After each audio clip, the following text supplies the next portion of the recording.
आप देख रहे हैं अल्फा डिफेंस हिंदी में आपका स्वागत है। आज के इस वीडियो में हम लोग बात करने वाले हैं अमेरिकन ड्रोन्स के बारे में एक बार फिर से। देखिए, कुछ समय पहले इन ड्रोन्स को लेकर एक रिपोर्ट निकल कर आई थी जिसको द वायर में पब्लिश किया गया था और ये रिपोर्ट लिखी गई थी कर्नल शुक्ला द्वारा। इस रिपोर्ट में कहा गया था कि भारत को दिए जाने वाले ड्रोन्स को यूएस की तरफ से ब्लॉक कर दिया जाएगा, लेकिन उसके तुरंत बाद ये ड्रोन्स भारत के लिए अप्रूव कर दिए गए थे। पहली रिपोर्ट के बाद हम लोगों ने एक वीडियो किया था जहां पर हम लोगों ने कहा था कि भारत को अपने ड्रोन्स खुद बनाने चाहिए और यूएस के ऊपर भारत पूरी तरीके से भरोसा नहीं कर सकता है। लेकिन क्योंकि उस पूरे वीडियो की बेसिस कर्नल शुक्ला का ये आर्टिकल था, इस वजह से अगले वीडियो में हम लोगों ने उसको लेकर अपोलोजाइज किया था। लेकिन अब यूनाइटेड स्टेट्स ऑफ अमेरिका से एक प्रॉपर स्टेटमेंट फिर से निकल कर आया है और ये स्टेटमेंट ऑफिशियल स्टेटमेंट है। यूएस की सेनेट की फॉरेन रिलेशन कमेटी के हेड यूएस सेनेटर बेन कार्डिन की तरफ से ये स्टेटमेंट निकल कर आई है और इस स्टेटमेंट में बेन कार्डिन की तरफ से कहा गया है कि उन्होंने लगातार बाइडेन एडमिनिस्ट्रेशन के साथ में बात की है और उसके बाद यहाँ पर सेल का अप्रूवल दे दिया गया है, लेकिन वो इस टाइमिंग से खुश नहीं है और फिर आगे यहाँ पर पन्नू वाले केस को उनकी तरफ से मेंशन किया गया है। देखिए, इस पूरे एपिसोड में 4 ऐसी चीजें हैं जिनके बारे में बात करना जरूरी है। आइए बात करते हैं इन सभी के बारे में एक एक करके। सबसे पहली चीज है भारत की इंपॉर्टेंस।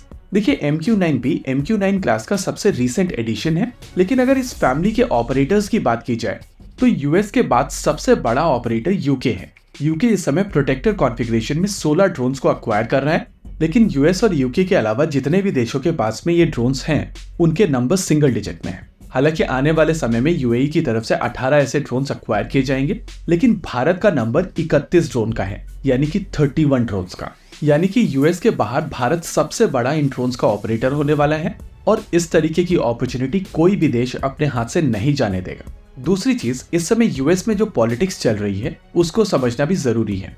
देखिए, पन्नू कोई इतना इंपॉर्टेंट आदमी नहीं है जिसके लिए भारत के साथ में रिलेशनशिप खराब की जाए, लेकिन पन्नू को एज एन लिवर यूज किया जा सकता है और यूएस इस चीज को बड़े अच्छे से समझता है। और यही कारण है कि पहले यूएस की तरफ से कनाडा को प्रोवोक किया गया और जब कनाडा की तरफ से लिए गए स्टेप्स का भारत के ऊपर कोई असर नहीं पड़ा तो यूएस ने खुद ये नॉइस क्रिएट करना शुरू किया। ये चीज यूएस समझता है कि इस नॉइस का भारत के ऊपर बहुत ज्यादा फर्क नहीं पड़ेगा, लेकिन फिर भी ये एक प्रेशर पॉइंट के तौर पर काम करेगा।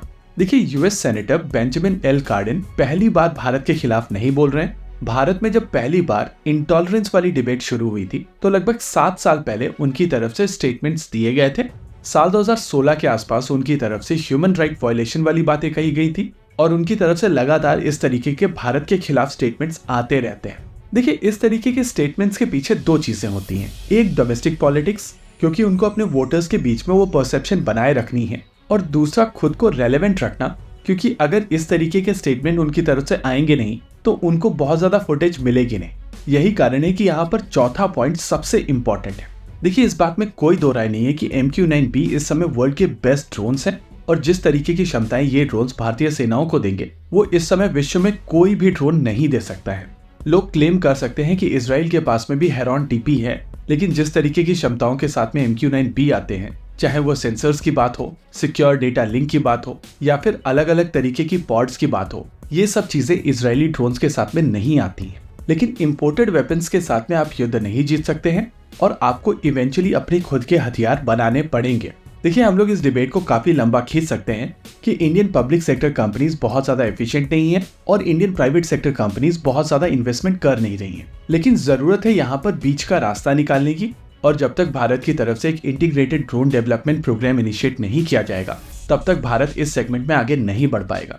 देखिए, इस समय भारत एक मिसाइल महाशक्ति है और आज किसी भी तरीके की मिसाइल सिस्टम को बनाने में भारत को केवल 2 साल तक का समय लगता है। ये अचीवमेंट पॉसिबल हो पाया है इंटीग्रेटेड मिसाइल डेवलपमेंट प्रोग्राम के तहत, और कुछ उसी तरीके की कोशिश भारत को ड्रोन सेगमेंट में करनी पड़ेगी। होप ये चीज यहाँ पर अब सेटल हो जाएगी।